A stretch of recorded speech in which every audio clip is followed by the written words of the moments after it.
आज हम काल के बारे में पढ़ेंगे। ठीक है, काल के कितने भेद होते हैं, काल क्या होते हैं, ठीक है, और काल के भेदों के उपभेद कितने होते हैं, ये सब हम पढ़ेंगे। ठीक है, काल तो आप सभी को पता है, काल किसे कहते हैं।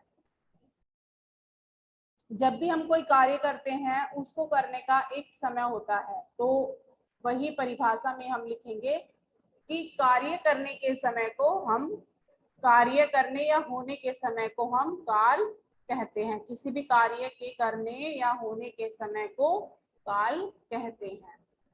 ठीक है, जैसे यहाँ पर कुछ वाक्य दिए हैं, दादाजी बच्चों के साथ रामायण सीरियल देख रहे हैं।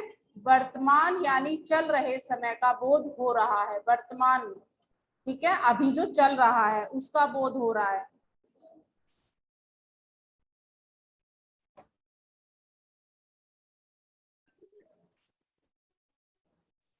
उन्होंने कल भी बच्चों को रामायण दिखाई थी। यहाँ पर भूतकाल यानी बीते हुए समय का बोध हो रहा है। ठीक है, वे शाम को रामायण से जुड़ी कुछ कहानियां भी सुनाएंगे। भविष्य यानी आने वाले समय का बोध हो रहा है। ठीक है, तो हमने 3 वाक्य पढ़े हैं, तीनों में अलग अलग कालों का बोध हो रहा है। ठीक है, वर्तमान काल, भूतकाल और भविष्य।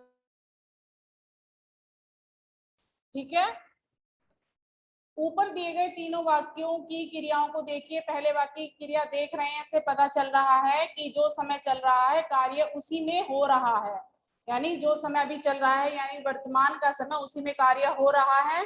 और दूसरे वाक्य में जो समय बीत गया है उसमें कार्य हुआ है। ठीक है, और तीसरे वाक्य में आने वाले समय में कार्य को होने होने के समय का बोध हो रहा है, यानी आने वाले समय में वह कार्य होगा। ठीक है, तो क्रिया का वह रूप जिससे उसके होने के समय का पता चलता है। ठीक है, क्रिया का वह रूप जिससे उसके होने के समय का पता चलता है उसे हम क्या कहते हैं, काल। ठीक है, काल के 3 भेद होते हैं, वर्तमान काल, भूतकाल, भविष्यत काल। ठीक है, वर्तमान काल जैसे अभी मैंने बताया, वर्तमान काल का अर्थ है चल रहा समय, जो अभी समय चल रहा है उसको वर्तमान काल कहते हैं। ठीक है, इसकी पहचान क्या होती है, यदि है या होगा, होगी, होंगे से पहले ता, ती, ते, रहा, रही, रहे हो तो वर्तमान काल होता है। जैसे रहा है ना, रहते हैं, रही है, रही होंगी, है ना, तो ये सब अगर आते हैं तो वहां पर वर्तमान काल होता है। जैसे रमेश चाचा जी को चिट्ठी लिख रहा है, उसके चाचा जी गांव में रहते हैं, वह मोबाइल फोन का उपयोग नहीं करते हैं। तो इस तरह से ते हैं, रहा है, इस तरह से आते हैं, वहां पर वर्तमान काल होता है। इसके 3 भेद होते हैं।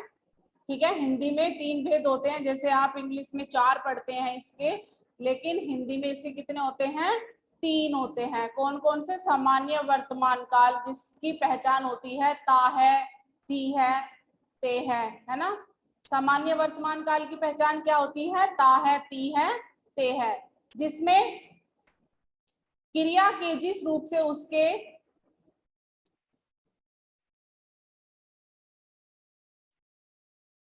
वर्तमान के सामान्य रूप से होने का पता चलता है उसे सामान्य वर्तमान काल कहते हैं। जैसे सुबह होते ही लोग पार्क में जाते हैं, हम सब प्रतिदिन खेलते हैं, है ना, हम सब व्यायाम करते हैं, वह स्कूल जाता है। तो इन वाक्यों में क्या है, सामान्य वर्तमान काल है। ठीक है, अपूर्ण वर्तमान काल, अपूर्ण का मतलब क्या होता है, जिसमें कार्य पूरा नहीं हुआ है और अभी भी चल रहा है, वर्तमान में हो रहा है अभी भी। क्रिया के जो जिस रूप से उसके वर्तमान में आरंभ होने का पता तो चलता है लेकिन उसके समाप्त होने का पता नहीं चलता है, उसे हम अपूर्ण वर्तमान काल कहते हैं। जैसे उसकी बहन कागज पर कुछ चित्र बना रही है, या वह खेल रहा है, वह अभी तक पढ़ रहा है। तो इस तरह से कार्य भी समाप्त नहीं हुआ है, वर्तमान में भी चल रहा है, उसको हम अपूर्ण वर्तमान काल कहते हैं। ठीक है, उसके बाद आता है संदिग्ध। संदिग्ध का मतलब होता है जहां में संदेह होता है, ठीक है। संदिग्ध का मतलब होता है संदेह होता है, इसकी पहचान है रहे होंगे, रही होगी, है ना, ये सब इसकी पहचान है। जैसे सूर्योदय हो रहा होगा, पक्षी चहचहा रहे होंगे, कलियां खिल रही होंगी, तो ये किस में आएंगे? संदिग्ध वर्तमान काल में आएंगे। ठीक है। भूतकाल के 6 भेद होते हैं। पहले इसकी परिभाषा पढ़ लेते हैं। भूतकाल का अर्थ होता है बीता हुआ समय, जो समय चला गया उसको हम भूतकाल कहते हैं ना। जैसे रमन ने कविता लिखी, उसने कक्षा में पढ़कर सुनाई, उसे देखकर रोहन ने भी एक कविता लिखी है। ठीक है। इस तरह से ये किसमें है? भूतकाल में है। ठीक है। भूतकाल के 6 भेद होते हैं। सामान्य भूतकाल, जिसमें सामान्य से पता चलता है कि उस अभी भूतकाल है। जैसे उसने खाना खाया, मैंने कुछ सामान खरीदा, इस तरह से उसको हम क्या कहते हैं? सामान्य भूतकाल। जैसे यहाँ पर लिखा है दीपावली का त्योहार आया, उसने अपने पसंद की मिठाइयां खरीदी, तो इस तरह से सामान्य भूतकाल। ठीक है। फिर आता है आसन्न भूतकाल। आसन्न का मतलब होता है जो अभी अभी समाप्त हुआ है, जो अभी अभी समाप्त हुआ है। ठीक है। आसन्न का अर्थ एकदम निकट होता है। अतः भूतकाल की क्रिया के जिस रूप से उसके कुछ समय पहले यानी समय के आधार पर एकदम निकट होने का पता चलता है, उसे हम आसन्न भूतकाल कहते हैं। ठीक है। इसमें है और है आने पर आसन्न भूत बनता है। जैसे कैसे बनता है? जैसे हमने मिठाइयां बनाई हैं, मतलब अभी अभी हमने कार्य किया है, मिठाइयां बनाई है। ठीक है। या हमने मिठाइयां खाई हैं, उसने अभी पत्र लिखा है, तो इस तरह से उसमें आसन्न भूत, जो अभी अभी कार्य समाप्त होने का पता चलता है, उसे हम आसन्न भूतकाल कहते हैं। ठीक है। अब आता है अपूर्ण भूतकाल। अपूर्ण का मतलब जिसमें कार्य पूरा नहीं हुआ है। ठीक है। क्रिया के जिस रूप से उसके बीते हुए समय में आरंभ होने का पता तो चलता है, लेकिन उसके समाप्त होने का पता नहीं चलता, उसे अपूर्ण भूत कहते हैं। पहचान होती है रहा, रही, रहे के बाद था, थे, थी आने पर अपूर्ण भूत होता है। जैसे रहा था, रहे थे, रही थी, ये सब आते हैं, उसमें अपूर्ण भूतकाल होता है। ठीक है।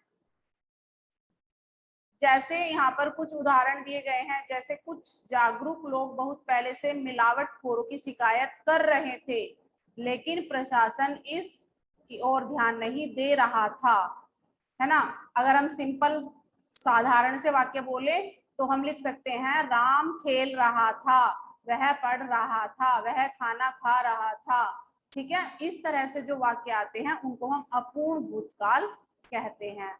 एक होता है पूर्ण भूतकाल। पूर्ण भूतकाल में क्या होता है?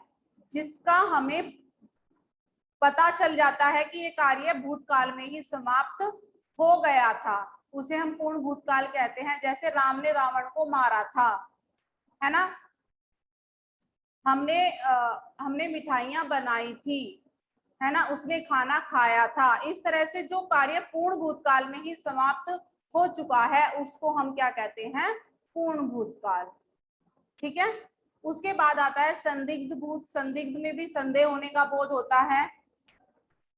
ठीक है। भूतकाल की वह क्रिया जिस रूप से उसके बीते हुए समय में होना संदिग्ध हो, उसे संदिग्ध भूतकाल कहते हैं। जैसे ऐसा हुआ होगा कि बाद में कुछ लोगों ने जिलाधिकारी से शिकायत की होगी, है ना। इसमें इसकी पहचान क्या होती है? जैसे आए, गए, तोड़ा, ली, की आदि के बाद होगा, होगी, ये सब आते हैं। जैसे उसने खाना खा लिया होगा, उसने फूल तोड़ लिए होंगे, है ना।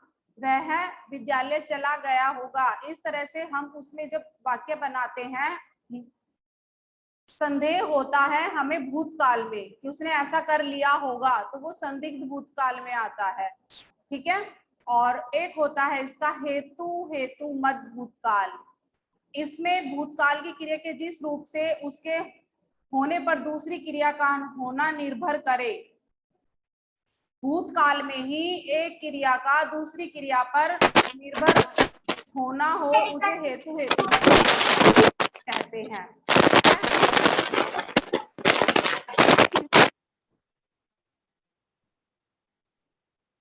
जैसे भूतकाल की क्रिया के जिस रूप से उसकी क्रिया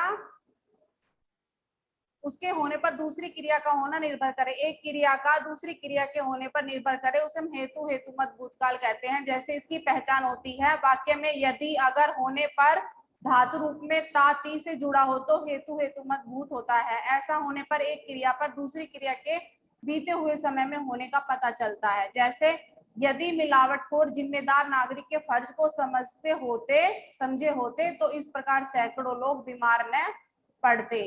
ठीक है, या साधारण वाक्य में बोले तो ऐसे, अगर तुमने पढ़ाई की होती तुम परीक्षा में असफल नहीं होते। ठीक है,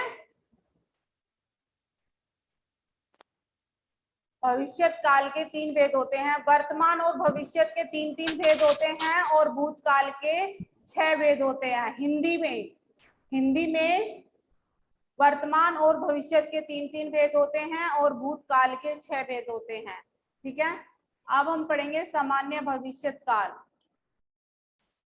सामान्य भविष्यत काल की जिस क्रिया से उसके आने वाले समय में सामान्य रूप का पता चले उसे सामान्य भविष्यत कहते हैं। जैसे अंत में ए के बाद गा गे गी जुड़ने पर भविष्य होता है, भविष्यत काल होता है। जैसे कल सूर्य ग्रहण होगा, है ना, कल मेहंदी की रस्म होगी, कल बारात आएगी। इस तरह से हम जब हमें आने वाले समय में सामान्य बोध होता है तो वहां पर सामान्य भविष्यत होता है।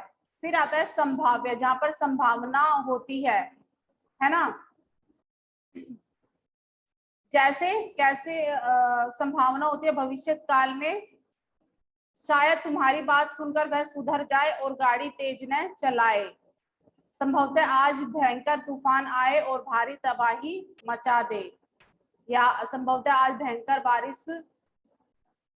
संभावना से अगर हम व्यक्त कर रहे हैं तो संभवतः आज भयंकर तूफान आए और भारी तबाही मचा दे, शायद तुम्हारी बात सुनकर वह सुधर जाए और गाड़ी तेज न चलाए। इस तरह से हेतु हेतुमत भविष्यत में होता है, भविष्यत काल की क्रिया के जिस रूप से उसके होने पर दूसरी क्रिया निर्भर हो उसे हेतु हेतुमत भविष्यत कहते हैं। जैसे यदि हर सदस्य परिश्रम करेगा तो परिवार में खुशहाली आएगी। ठीक है, हेतु हेतुमत में क्या होता है, एक कार्य दूसरे कार्य पर निर्भर होता है। ठीक है,